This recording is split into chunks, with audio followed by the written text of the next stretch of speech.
చవితి శుభాకాంక్షలు. వినాయక చవితి అనగానే చిన్నపిల్లల నుంచి పెద్దవాళ్ల వరకు ఎంతో అంగరంగ వైభవంగా చేసుకుంటారు ఈ పండుగని. ప్రతి పండుగని మనం ఒక ప్రత్యేకంగా చేసుకుంటాం. కానీ వినాయక చవితిలో మాత్రం 21 రకాల పత్రాలతో మనం వినాయకుడిని పూజించుకుంటాం.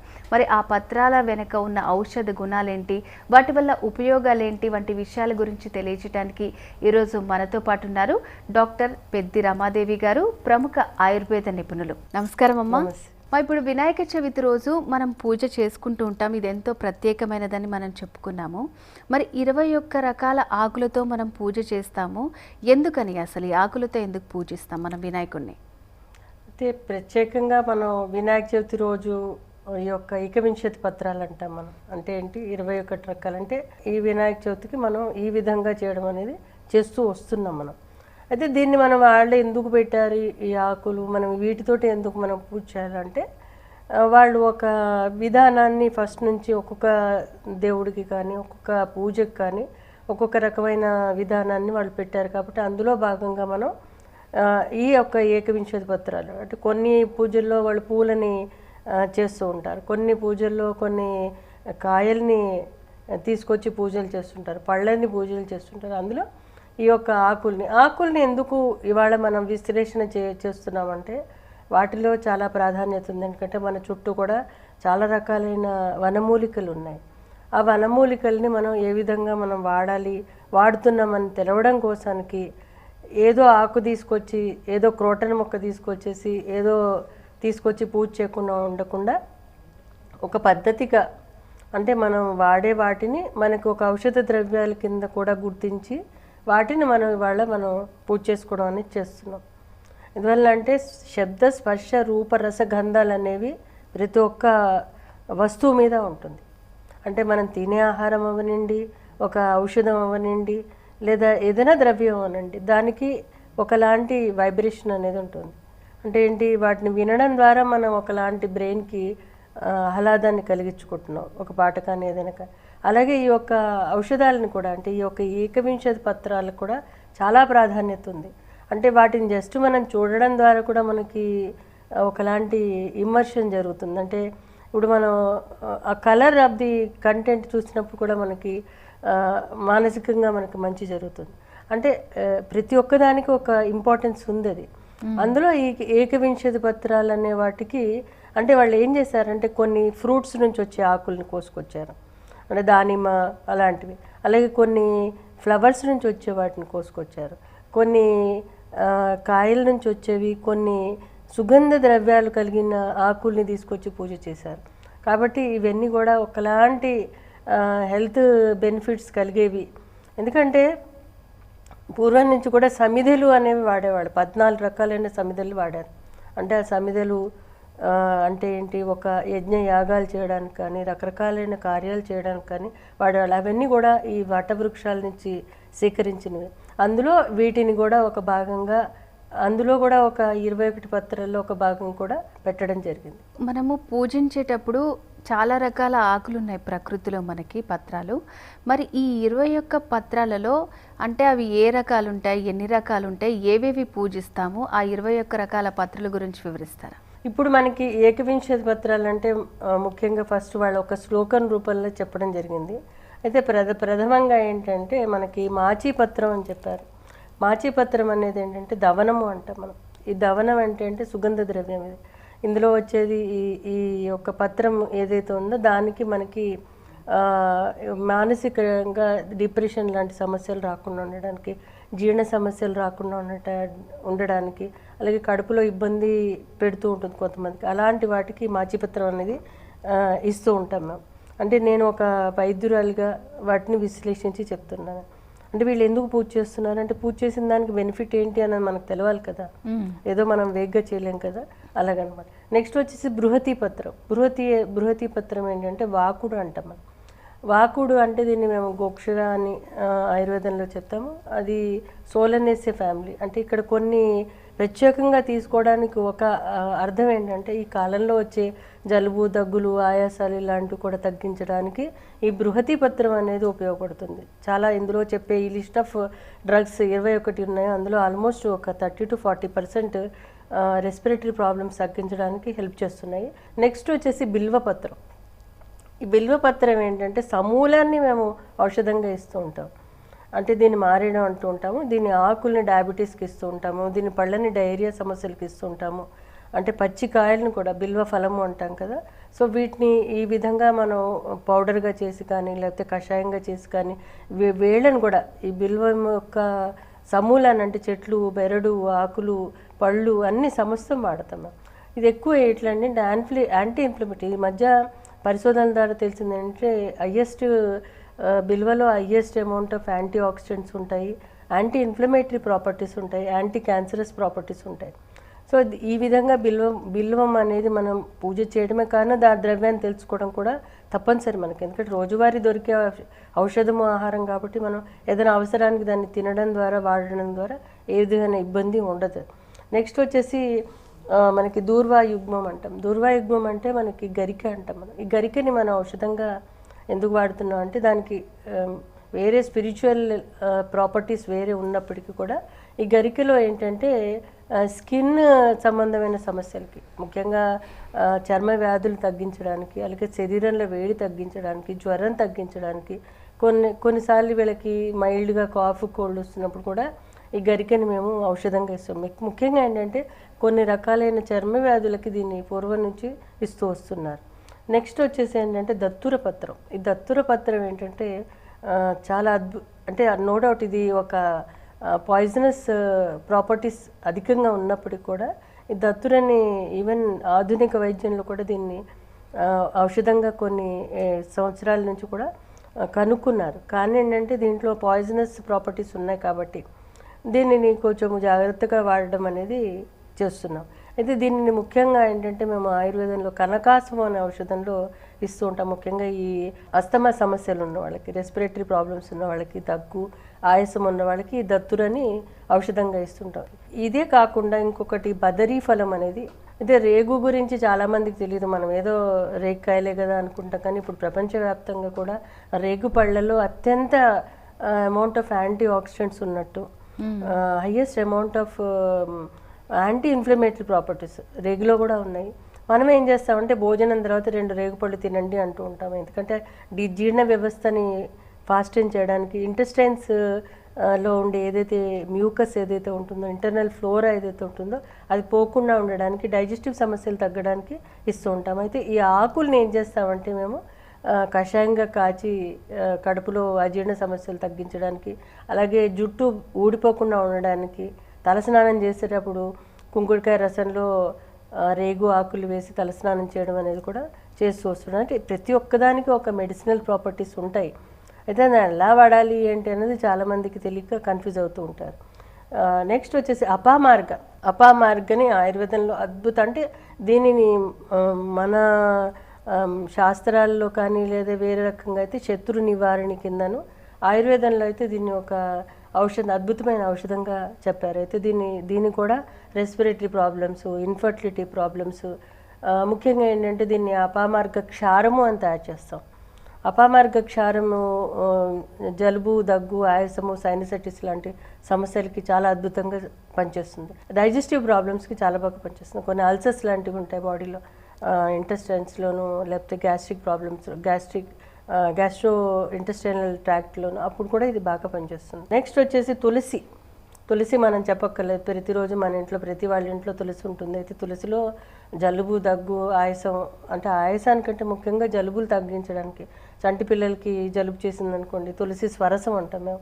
తులసి ఆకుని దంచేసి ఆ రసం తీసి ఒక చెంచాడు తేనెతో కలిపిస్తే ఏ విధమైన హాని ఉంటుంది. ఈ మధ్య కనుక్కుంది ఏంటంటే అది క్యాన్సర్ని కూడా తగ్గించే గుణం ఉన్నట్టుగా తెలుస్తుంది తులసిలో ప్రతిరోజు మన తులసి తీసుకున్న ఏ విధమైన హాని ఉండదు. 2-3 ఆకులు తులసి నమిలేసినా కానీ అది డైజెస్టివ్ సిస్టమ్ కూడా చక్కగా పనిచేస్తుంది, అరుగుదలకు కూడా హెల్ప్ చేస్తుంది, ఆహారం మనకి తొందరగా అరగడానికి సహాయపడుతుంది. నెక్స్ట్ వచ్చేసి ఏంటంటే చూతపత్రం అంటాం. చూతపత్రం అంటే మామిడి. ఈ మామిడి కూడా ఆకుల్ని మనం ఔషధంగా ఇస్తూ ఉంటాం. అంటే నోటి దుర్వాసన తగ్గించడానికి, చిగుళ్ళ సమస్యలు తగ్గించడానికి, పళ్ళు ఊగుతూ ఉంటాయి. ఈ మధ్యకాలం చాలామందికి పళ్ళ సమస్యలు వస్తున్నాయి. సో ఈ అన్ని రకాలైన టూత్ పేస్ట్లు వాడేస్తున్నారు, రంగురంగుల టూత్ పేస్ట్లు. వాటి బదులు ఈ యొక్క మామిడి కాడలతోటి పళ్ళు తోముకుంటే కనుక ఎన్ని సంవత్సరాలకైనా కానీ పళ్ళు ఊడకుండా ఉంటాయి, ఆ పైన ఎనామిల్ అనేది పోకుండా ఉంటుంది. నెక్స్ట్ వచ్చేసి కరవీరపత్రం. కరవీరపత్రం అనేసరికి మనకి గన్నేరు కనిపిస్తుంది, గన్నేరుని కరవీరపత్రం అంటారు. అయితే ఈ గన్నేరు చెట్టు చాలా పాయిజనస్, అది టాక్సిక్ మెటీరియలే. దాన్ని కూడా దీర్ఘకాలిక చర్మ సమస్యలకి దీన్ని వాడుతుంటాం. ఆయుర్వేదంలో మేము కుష్టి వ్యాధులు అంటూ ఉంటాము. అంటే అదే కొన్ని వైద్యానికి లొంగని వాటిని, శరీరాన్ని తినేసే వాటిని కుష్టు కింద చెప్పాము. కుష్టు అంటే లెప్రసీ కాదు, కుష్టి వ్యాధుల్లో కొన్ని కుష్టి వ్యాధులు, ఆ కుష్టి వ్యాధులకి దీన్ని గన్నేరుని ఇస్తూ ఉంటాము. స్పర్శతోటి మనకి దానిలో బెనిఫిట్స్, హెల్త్ బెనిఫిట్స్ వస్తాయి అన్నది కూడా ఉంది. నెక్స్ట్ వచ్చేసి విష్ణుక్రాంతం అంటాం. విష్ణుక్రాంతం అనేది ఒక సన్ఫ్లవర్ విష్ణుక్రాంతము. దాని ఆకులు మెడిసినల్ ప్రాపర్టీస్ ఏంటంటే ఆల్ఫా లినోలిక్ యాసిడ్స్ అలాంటివి ఉంటాయి దాంట్లో. దాని హెల్త్ బెనిఫిట్స్ ఏంటంటే మళ్ళీ అది బీటా కెరోటిన్స్తో పాటు మనకి అంటే జస్ట్ లైక్ మనం ఈరోజు మనం ఏదైతే సన్ఫ్లవర్ సీడ్స్ ఎలా తీసుకుంటున్నామో ఆకును కూడా వాళ్ళు, కానీ వేరే రకంగా చూస్తే కనుక శంఖపుష్పి కింద విష్ణుక్రాంతాన్ని తీసుకొచ్చారు. శంఖపుష్పి అనేది మేధ్యం, మన మెదడు యాక్షన్స్ని కంట్రోల్ చేసేందుకు, మేధస్సు పెరగడానికి, మెమరీ పవర్ పెరగడానికి, డైజెస్టివ్ సిస్టమ్ మీద, అలాగే మళ్ళీ రెస్పిరేటరీ సిస్టమ్ మీద కూడా ఇది పనిచేస్తూ ఉంటుంది. నెక్స్ట్ వచ్చేసి దాడిమ చెట్టు అంటే దానిమ్మ సమూలాన్ని మేము ఔషధం కింద ఇస్తూ ఉంటాం. అంటే ఇప్పుడు ఈ కరోనా టైంలో చాలామంది దాడిమ్మ తినండి, దాడిమ్మ తీసుకున్నాడు. దాడిమ్మలో ప్రత్యేకంగా ఏంటంటే యాంటీ ఇన్ఫ్లమేటరీ ప్రాపర్టీస్ ఉంటాయి. ప్రతి ఒక్క పార్ట్, దాడిమ్మ కొమ్మ తీసుకోండి, దాడిమ్మ ఆకు తీసుకోండి, దాడిమ్మ తొక్క, అది కూడా మనకి highest amount of anti inflammatory properties ఉంటాయి. అందులో ముఖ్యంగా ఏంటంటే ఆకుల్లో ఏంటంటే కషాయ ప్రాపర్టీస్ ఎక్కువగా ఉంటాయి. కాబట్టి ఇది మనకి ఇన్ఫెక్షన్స్ అవి రాకుండా ఉండడానికి. మళ్ళీ దీన్ని దాడిమ్మని కొమ్మ కానీ దాడిమ్మ ఆకులు కానీ నమిలేస్తే కనుక పళ్ళ సంబంధమైన సమస్యలు, జీర్ణ సంబంధమైన సమస్యలు, ఆ రసాన్ని పీల్చి మనం తీసుకుంటే కనుక 1-2 ఆకులు నమిలేస్తే మనకి మంచి హెల్త్ బెనిఫిట్స్. ఇంకోటి ఏంటంటే ప్లస్ పాయింట్ ఏంటంటే దాడిమ్మ ఎడిబుల్, అది మనం రోజువారీ తినే ఫ్రూట్ కాబట్టి అది మనం 4-5 ఆకులు ప్రతిరోజు లైఫ్ లాంగ్ తిన్నా కానీ ఏ విధమైన ఇబ్బంది ఉండదు. నెక్స్ట్ వచ్చేసి మీకు దేవదారు అంటే మనకి పైన్ ట్రీ అంటాం మనం. దీనిని మేజర్గా యూజ్ చేసేది ఏంటంటే గర్భాశయ సమస్యలు, ఎక్కువ రక్త ప్రసరణము, అలాగే ఎక్కువ బ్లీడింగ్ సమస్యలు ఉన్న వాళ్ళకి దీనిని ఈ మధ్య పైన్ ట్రీ ఎక్స్ట్రాక్ట్ అని కూడా ఇస్తున్నారు. అంటే దీన్ని రీసెర్చ్ చేయడం జరిగింది, ఆధునికంగా రీసెర్చ్ చేశారు మన వాళ్ళు. దేవదారు నుంచి తీసిన నూనె, దానిని కూడా మేము ఔషధంగా కూడా ఇస్తూ ఉంటాం. దీనిని మేము ఎక్స్ట్రాక్ట్స్ కిందకి ఇచ్చినప్పుడు ఏంటంటే ఈ యొక్క డిజార్డర్స్ ఏవైతే ఉన్నాయో, గ్యాస్ట్రిక్ డిజార్డర్స్ కానీ, లేదా అంటే ఇన్ఫ్లమేటరీ డిజార్డర్స్ కానీ ఏవో ఉంటాయి శరీరంలో వచ్చే రకరకాల సమస్యలు, వాటికి ఇది బెస్ట్ డ్రగ్ కింద కూడా ప్రూవ్ అయింది ఈ మధ్యకాలం. నెక్స్ట్ వచ్చేసి మరువక పత్రం. మరువం అంటే మనకి అందరికీ తెలుసు, అది ఒక స్మాల్ క్రీపర్, అది సుగంధ ద్రవ్యం అది. అయితే ఈ మరువక పత్రాన్ని మేము ఔషధంగా ఇస్తూ ఉంటాం.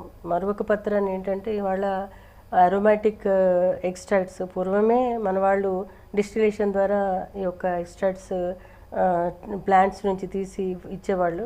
అయితే ఈ మరువాన్ని మేము నూనెలో మిగతా ఔషధ ద్రవ్యాల్లో కలిపేసి, కొంతమందికి తలనొప్పులు లాంటివి వస్తూ ఉంటాయి, కొంతమందికి అలసట లాంటిది ఉంటూ ఉంటుంది, కొంతమందికి స్ట్రెస్ లెవెల్స్ ఎక్కువ ఉంటాయి, అలాంటి వాళ్ళకి ఈ మరువాన్ని నూనెలా తయారు చేసి కూడా ఇస్తూ ఉంటాం. ఇంకొక ద్రవ్యం ఏంటంటే సింధువార పత్రం అంటే వావిలాకు. ఈ వావిలాకుని మేము ఔషధంగా ఇస్తుంటాం. ఇందులో నల్లవావిలి, తెల్లవావిలి అని రకరకాలు ఉంటాయి.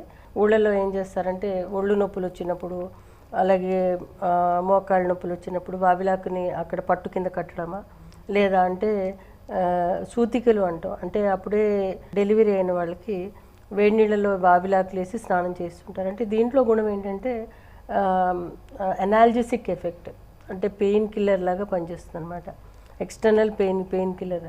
అందువల్ల ఈ వావిలాకు నూనెని మేము నిర్గుండి తైలం అని వాడుతుంటాం.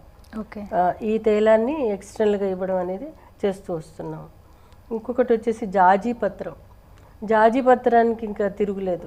దీనికి చక్కటి ఔషధమే కాదు, దీని నుంచి తీసిన నూనెని మేము చాలా సెన్సిటివ్గా ఉంటుంది స్కిన్ చాలామందికి. అలాంటప్పుడు ఈ జాజీ ఆకుల నుంచి జాజి పూల నుంచి చేసిన నూనె ఏదైతే ఉందో అది మేము ఎక్స్టర్నల్ దాన్ని జాత్యాది తైలం అని కూడా అంటూ ఉంటాము. అది తయారు చేసి పేషెంట్లకి ఇస్తూ ఉంటాం. ఇంకొకటి వచ్చి షమ్మిపత్రం. ఈ షమ్మిపత్రం అంటే జమ్మి అంటాం మనం. అయితే ఈ జమ్మి ఆకులు ఎక్స్టర్నల్గా ఎపిలైటస్ అంటాం. అంటే కొంతమందికి ఎక్స్ట్రాగా హెయిర్ గ్రో అవుతున్నప్పుడు ఆ జమ్మి ఆకుల్ని కచ్చపచ్చగా దంచి పైన పూత కింద ఇస్తూ ఉంటాం. అదేవిధంగా జమ్మిని చాలా కొంచెం ఒక 3-4 ఆకులు చొప్పున తీసుకోవడం, నోటి ద్వారా తీసుకోవడం ద్వారా గ్యాస్ట్రిక్ ప్రాబ్లమ్స్, కడుపులో నులి పురుగులు రావడము ఇలాంటి సమస్యలు కూడా తగ్గుతాయి. ఇంకోటి అశ్వత్థ పత్రం, చాలా పవిత్రమైన రావి చెట్టు. ఇది చాలా పవిత్రమైన వృక్షం. అయితే అశ్వత్థానికి పంచవల్కలాలు అనేవి మేము ఔషధంలో ఇస్తూ ఉంటాం. పంచవల్కలాలు అశ్వత్థ, ఊదుంబర అంటే 5 రకాలైన ఏవైతే బార్క్స్ ఏవైతే ఉంటాయో ఆ యొక్క చెట్టు మాను నుంచి చేసిన ఏదైతే ఉంటుందో చెక్క, ఆ చెక్క నుంచి మేము కషాయం కాచి దాన్ని బయట కొన్ని రకాలైన పుళ్ళు, అసలు మానని పుళ్ళు ఉంటాయి, గ్యాంగ్రీన్ లాంటి సమస్యలకి ఈ యొక్క పంచవల్కలాలు అంటే ఈ అశ్వత్థ చెట్టు యొక్క కొమ్మ లేదంటే ఆ బెరడు యొక్క కషాయాన్ని కడుగుతూ ఉంటే కనుక చాలా త్వరగా అంటే దీంట్లో highest amount of anti inflammatory properties ఉంటాయి, యాంటీ క్యాన్సరస్ ప్రాపర్టీస్ ఉంటాయి, యాంటీ ఆక్సిడెంట్స్ హైగా ఉంటాయి. దీంట్లో వచ్చే రావి పళ్ళ నుంచి ఏవైతే పాలు వస్తాయో, కాయల నుంచి వచ్చే పాలు, ఆ పాలని చర్మవ్యాధులకి, కాళ్ళ పగుళ్ళకి, కొంతమందికి మచ్చలు పడిపోతూ ఉంటాయి, అలాంటి వాటి కూడా ఎక్స్టర్నల్గా అప్లై, చాలా సేఫ్. ఇది ఎవరైనా వాడుకోవచ్చు. ఇది అలాగే దీని పూలని కొంతమందికి వంధ్యత్వ దోషాలు అంటే పిల్లలు పుట్టని వాళ్ళకి ఒక పద్ధతిగా మేము ఇస్తూ ఉంటాం. నెక్స్ట్ వచ్చేసి అర్జున. హార్ట్ ఈరోజు బోల్డ్ రకాలైన మందులు బయట నుంచి రకరకాలైన వాడుతున్నారు. ఈరోజు ప్రతి ఒక్క ఆల్టర్నేట్ కేసు ఏదో ఒక హార్ట్ సమస్య వస్తుంది. ఎందుకంటే బీపీ ఏవో వస్తున్నాయి. అయితే దీనికి అర్జునకి బెస్ట్ ప్రాపర్టీ ఏంటంటే హార్ట్ టానిక్ అనమాట. అందువల్ల మేము అర్జున అరిష్టం అని, అర్జునాది క్వాదం అని, అర్జునాది ఆసం అని రకరకాలు ఇస్తుంటుంది. ఇప్పుడు 2-3 వేల సంవత్సరాల క్రితమే అర్జునని ఒక ఔషధం కింద మద్ది చెట్టు అంటాం మనం. సో దీన్ని ఎక్స్టర్నల్గా స్కిన్ కిందకి, స్కిన్ ఇన్ఫెక్షన్స్కి, పుళ్ళు వాటికి కూడా ఇస్తూ ఉంటాము. అలాగే ఇది ఇంటర్నల్గా హార్ట్ టానిక్ కిందను, హార్ట్కి ఇన్ఫ్లమేటరీ చేంజెస్ వచ్చిన వాళ్ళు దీన్ని ప్రతిరోజు లైఫ్ లాంగ్ తీసుకున్నా కానీ ఏ విధమైన ఇబ్బంది ఉండదు. ఇంకొక పత్రం ఉంది, గణకి పత్రం. అది దాన్ని కామంచి అంటాం మనం. అయితే ఈ యొక్క దీనిని ఆయుర్వేదంలో ఒక ఔషధంగా కూడా చెప్పడం జరిగింది. అయితే ఈ కామంచి యొక్క గుణాలు ఏంటంటే ఇది మళ్ళీ డైజెస్టివ్ సిస్టమ్ మీదను, అలాగే రెస్పిరేటరీ సిస్టమ్ మీదను highest amount of antioxidants ఉన్నట్టు, యాంటీ ఇన్ఫ్లమేటరీ ప్రాపర్టీస్ ఉన్నట్టు కూడా చెప్పడం జరిగింది. అయితే ఈ కామంచిని చాలామంది ఈవెన్ కూర కింద కూడా వండుకుంటూ ఉంటారు. సో అలా కూడా వండుకోవచ్చు. నెక్స్ట్ వచ్చేసి అర్కం. ఇది అర్కం అనేసరికి ఏంటంటే కెలట్రోపిస్ అంటాం. ఇది సూర్యుడికి ఇష్టమైన ఆకు కింద చెప్తూ ఉంటారు. ముఖ్యంగా ఏంటంటే మేము దీని పూలను మేము రెస్పిరేటరీ ప్రాబ్లంకి ఇస్తూ ఉంటాము. అయితే ఇది మేజర్గా ఏంటంటే జిల్లేడు అని అంటూ ఉంటాం మనం. రెస్పిరేటరీ డిజీజెస్కి చాలా బాగా పనిచేస్తుంది, డైజెస్టివ్ ప్రాబ్లమ్స్కి పనిచేస్తుంది. దీన్ని చాలా తక్కువ మోతాదులో తీసుకోవాల్సి ఉంటుంది. పూలను ముఖ్యంగా మేము జిల్లేడు పూలను మేము ఔషధంగా ఇస్తూ ఉంటాం. వీటిని దగ్గుకి, ఆయాసానికి, ముఖ్యంగా ఆయాసానికి ఎక్కువగా వాడుతూ ఉంటాం. అయితే ఒక డాక్టర్ సమక్షంలో తీసుకోవాలి. ఇందులో మనం చెప్తున్నాం కదా అనేసి డాక్టర్ చెప్పారు కదా అని వాడడానికి వీల్లేదు. ఎందుకంటే ఈ విధంగా మేము ఇస్తున్నాం అని చెప్తున్నాం, అంతేకాని మీరు వాడకూడదు. అంటే ఇందులో మనకి తెలిసినవి కొన్ని ఉన్నాయి. అంటే సైంటిఫికల్గా మనం మాట్లాడుకున్నట్టయితే రకరకాలుగా మనకి ప్రతి ఒక్కటి ఉపయోగపడుతుంది. దాంట్లో కొన్ని మనం వాడకూడని కూడా ఉన్నాయి. సో అంటే ఇప్పుడు మామిడి కానివ్వండి, దానిమ్మ, అలాగే రేగాకులు, వీటి వల్ల ఇన్ని ఉపయోగాలు ఉన్నాయా అని మీరు చెప్పిన తర్వాతే అర్థమవుతుంది. సో మరి మనం పూజించుకునేటప్పుడు ఆ వాసనలు అవన్నీ కూడా తీసుకుంటూ ఉంటాం. తర్వాత కొన్ని రోజులు అయిపోయాక మనం వినాయకుడిని తప్పనిసరిగా నిమజ్జనం చేసుకుంటాం. సో అప్పుడు నీళ్ళల్లో కూడా వేసేస్తూ ఉంటాం కదా, దానివల్ల ఏమన్నా అవుతుందంటారా? అంటే నీళ్ళల్లో చాలామంది రకరకాలుగా చెప్తున్నారు. నీళ్ళల్లో వేస్తే అది ప్యూరిఫై అవుతుంది, ఏవో అవుతుంది, కానీ అలాంటిది ఏమి ఉండదు. ఎందుకంటే మీరు దీంట్లో ఈ మెడిసినల్ ప్రాపర్టీస్ ఉన్నాయి, అయిపోయింది అంతే. దీనిని మళ్ళీ మీరు తీసుకెళ్ళిపోయి 11వ రోజు తీసుకెళ్తే ఆ పాటికల్లా ఈ చెట్టులో ఉండే మైక్రోబ్స్ యాడ్ అవుతాయి, దాంట్లో ఫంగస్ యాడ్ అవుతుంది. సో దాన్ని మళ్ళీ మీరు నీళ్ళల్లో వేసినప్పుడు అది ఉపయోగం లేదు. అది మన భారతీయ సాంప్రదాయం ప్రకారం వినాయక చవితి అంటే అసలు చిన్న పిల్లల నుంచి పెద్దవాళ్ళ వరకు చాలా గ్రాండ్గా జరుపుకునే ఫెస్టివల్ ఇది. సో ప్రతి కాలనీలో కానివ్వండి, మనం వీధిలో చూసుకుంటే వినాయకుడిని పెట్టుకొని చాలా అంగరంగ వైభవంగా చేసుకుంటూ ఉంటారు. సో ఆయుర్వేద నిపుణురాలుగా మీరు ఇచ్చే సూచన ఏంటి? సో ఇప్పుడున్న పరిస్థితుల్లో మనం ఏ విధంగా చేసుకోవాలంటారు? ఇప్పుడున్న పరిస్థితుల్లో ఏంటంటే కరోనా దృష్ట్యా అందరూ ఇళ్లలో చేసుకుంటేనే బెస్ట్. వర్షాలు పడుతున్నాయి, అదే మళ్ళీ కంజెషన్ ఎక్కువ పాపులేషన్ ఉన్నందువల్ల, అందుకే మనం ఏం చేయాలంటే మన వరకు మనం ఇంట్లో చేసుకుని దగ్గరలో ఏదైనా పాండ్స్ ఉంటే అక్కడికి వెళ్ళి వేసేయడం ద్వారా మనకి అడావిడి చేసి దాన్ని ఎక్కువ చేసుకుంటే కనుక ఆల్రెడీ కరోనా ఇంకా వేవ్స్ చొప్పున వస్తుంది కాబట్టి దానికి మనం పెంచిన వాళ్ళమే అవుతాం దాన్ని. అలాగే అమ్మ, వినాయక చవితి రోజు ప్రత్యేకంగా తుమ్మికూరతోటి మనం వంటకాన్ని చేస్తూ ఉంటాము. దానివల్ల ఉపయోగాలు ఏంటి? వినాయక చవితికి ఏకవింశతి పత్రాలు, గరిక, అలాగే తుమ్మి, ఈ 3 ప్రధానమైనవి. అన్నీ ఆకులే. అయితే ఇందులో ఈ తుమ్మి కూరకి ప్రాధాన్యత ఏంటంటే ఇది మామూలుగా ఎడిబుల్, మనం లూకాస్ యాస్పరా అంటాము. దీనికి ఔషధ గుణాలు చాలా ఉన్నాయి. బిసైడ్స్ దట్ ఏంటంటే మన ఇళ్లలో ఫుడ్ కింద, పచ్చడి కిందనో రుచిగా ఉంటుంది. ఏంటంటే సువాసన గల ద్రవ్యం ఇది. ఆ వండే పదార్థం మంచి వాసన వస్తుంది. మన టమాటా పచ్చడి చేసుకుంటే అట్లాగే ఇది కూడా ఒక పచ్చడి కింద చేసి, పప్పు కింద చేసి తింటూ ఉంటారు, ముఖ్యంగా వర్షాకాలంలో. ఎందుకంటే ఇది కడుపులో మనకి నట్టలు లాంటివి, పురుగులు ఏవో మనం తింటూ ఉంటాం సంవత్సరం పొడుగుతారు, లేకపోతే లాస్ట్ 2-3 నెలల నుంచి తిన్నవి ఏమైనా ఉంటే కనుక అది కడుపులో ఆ నట్టలు పోవడానికి, ఆ కడుపులో డీవార్మింగ్ కింద హెల్ప్ చేస్తుంది. అలాగే కొంతమందికి చర్మ వ్యాధులు ఉంటూ ఉంటాయి, అలాగే గ్యాస్ట్రిక్ అరుగుదల ఉండదు, గ్యాస్ ఫార్మేషన్ వస్తూ ఉంటుంది. అలాంటి వాటికి తుమ్మికూర సహాయపడుతూ ఉంటుంది. ప్రత్యేకంగా దీన్ని ఈ యొక్క పండుగకి ఎందుకు వాడతారంటే ఈ యొక్క ఆహార పదార్థాలు ఏమనండి, లేదా అంటే ఆ ముందర మనం తిన్న ఆహార పదార్థాలు ఏమనండి, అవన్నిటిది అరుగుదలకి, లేదా ప్లస్ కడుపులో ఏమైనా పురుగులు ఉంటే కనుక అవన్నీ పోవడానికి ఇస్తూ ఉంటారు. అలాగే అమ్మ, ఈనాటి కార్యక్రమంలో వినాయక చవితి రోజు మనం ఉపయోగించే 21 రకాల పత్రాలతో ఎటువంటి ఉపయోగాలు ఉన్నాయి, అలాగే ప్రేక్షకులందరూ కూడా సీజనల్ వైజ్గా ఇప్పుడు మనం వినాయక చవితిని ఏ విధంగా జరుపుకోవాలి, అలాంటి విషయాలన్నిటి గురించి చాలా చక్కగా తెలియజేశారమ్మా. ధన్యవాదాలు. నమస్తే. ఇది నాటి వినాయక చవితి సందర్భంగా ప్రత్యేక కార్యక్రమం. మరొకసారి ప్రేక్షకులందరికీ వినాయక చవితి శుభాకాంక్షలు. తిరిగి మరో కార్యక్రమంలో మళ్ళీ కలుసుకుందాం.